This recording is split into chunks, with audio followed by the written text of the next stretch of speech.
Halo, selamat malam teman-teman di rumah. Hari ini pada malam Jumat ini kita ketemu lagi di acara Pos Ronda Panderan Horor Samarinda.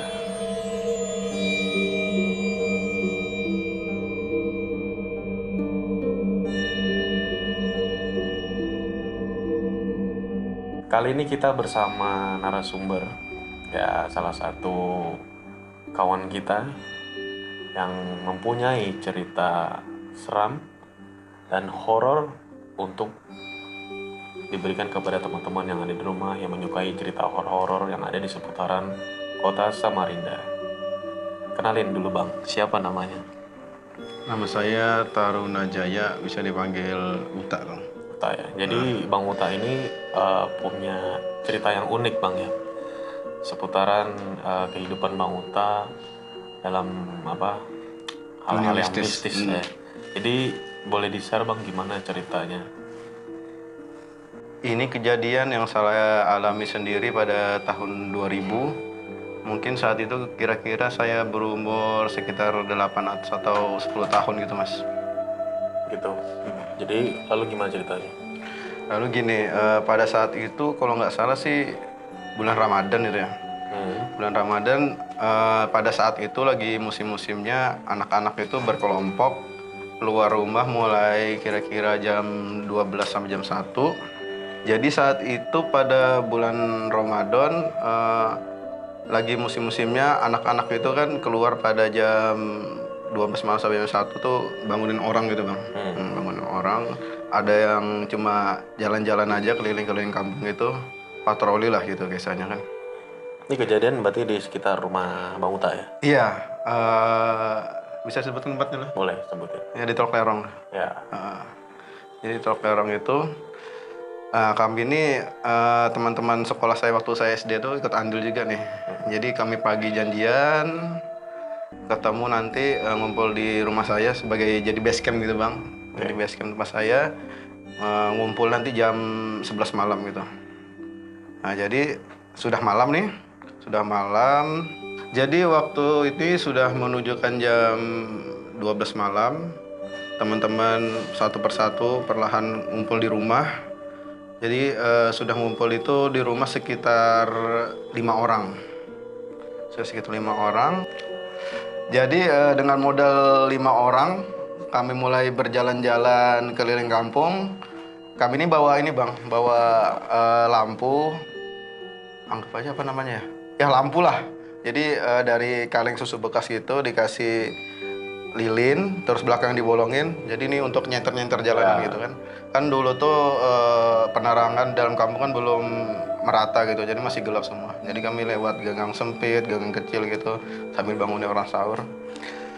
Nah jalan-jalan-jalan, ini sudah kira-kira sudah jam 4 lah. Sudah jam 4 itu kami mau pulang sudah kan. Nah, lalu kami berinisiatif jalan terakhir nih pengen ke ini sekolah kami yang dulu. Di dekat rumah Bang Uta ya? Dulu sekolahnya di sekolah TK lah. Ya. Nggak usah disebutkan tempatnya. Iya, ini letak sekolahnya itu dia di sebelah kanan Bang. Ya. Jadi di sekolahnya tuh ada pagar gitu, pagarnya jarang-jarang, jadi kita bisa lihat halaman sekolah itu dari luar, jelas gitu. Jadi ada pagar di situ, di atasnya tuh pokoknya orang nggak bisa lewat situ lah, kan. Pagarnya itu ada tajam-tajamnya gitulah, duri-duri gitu. Nah itu tiba-tiba kami jalan berlima di situ, saya ini lihat ke dalam pandangin, kok ada kayak kait berdiri gitu ya, ada pocong gitu kayak. Terus dia tuh ngadap ke berdiri di atas tangga, tunduk kayak gini, diem aja dia, nggak loncat atau nggak ngapa-ngapain lah pokoknya. Saat itu yang ngeliat Bang Uta sendirian? Nah saya itu yang melihat kayaknya aku sendiri.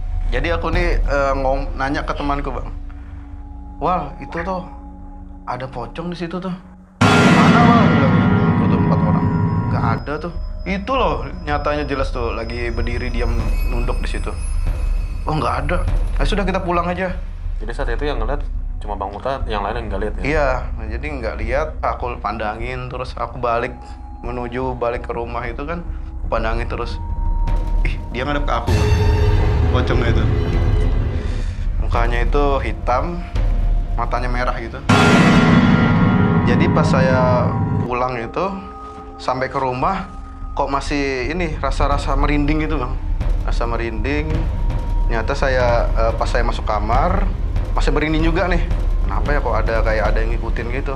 Sekalinya saya buka jendela, sekitar 30 meter ke depan itulah saya lihat pocongnya tadi tuh ngikutin saya ternyata. Ngikutin sampai rumah ya? Itu sampai rumah. Saya tutup lagi jendela, saya nih lagi gemetaran banget nih, keringatan gitu. Nggak lama saya buka lagi, masih ada bang. Saya tutup lagi. Dengan gemetaran masih kan, ternyata itu nggak lama, sekitar 5 menit lah. Ada azan subuh sudah bang. Sudah azan subuh. Lalu saya coba beranikan diri lagi, saya buka lagi. Oh alhamdulillah hilang tentunya bang. Lalu keesokan harinya bagaimana bang? Masih kejadian? Keesokan harinya sih saya ketemu lagi sama teman-teman kan. Iya. Sekitar siang jam 12-an gitu. Teman-teman datang ke rumah lagi. Terus kami ya cerita lah tentang tadi malam. Iya. Saya ini penasaran nih sama teman-teman ini. Saya tanya lagi kan teman-teman. Betulan kah Wal tadi malam udah lihat udah lihat pocong di sekolah? Baru temannya satu nih ngomong lagi. Sebenarnya aku tuh melihat Wal. Nah terus yang lainnya ikut juga nih. Iya sih kami ini melihat sebenarnya bilang. Tapi karena kami takut aja nih bilang. Jadi ya kami pura-pura diam aja, takutnya kami diikutin. Nih bilang kayak gitu sih. Lalu si pocong itu ternyata menampakkan wujud dirinya ke teman-teman Bang Uta yang lain juga ya. Sehingga Bang Uta pun diikutin sampai rumah. Iya betul kayak gitu. Ya. Mungkin karena aku yang lebih merasa takut banget gitu kan, makanya diikutin gitu. Oke. Jadi buat teman-teman yang di rumah yang sudah menyaksikan kejadian yang diceritakan oleh Bang Uta tentang pocong ya Bang ya. Pocong. Selalu hati-hati karena percaya atau tidak, dunia nyata itu dan dunia yang tidak nyata itu selalu ada di sekitar kehidupan kita. Saya Hatta Fadli dan juga Taruna Jaya. Kami pamit undur diri dulu dari Pos Ronda Panderan Horor Orang Samarinda.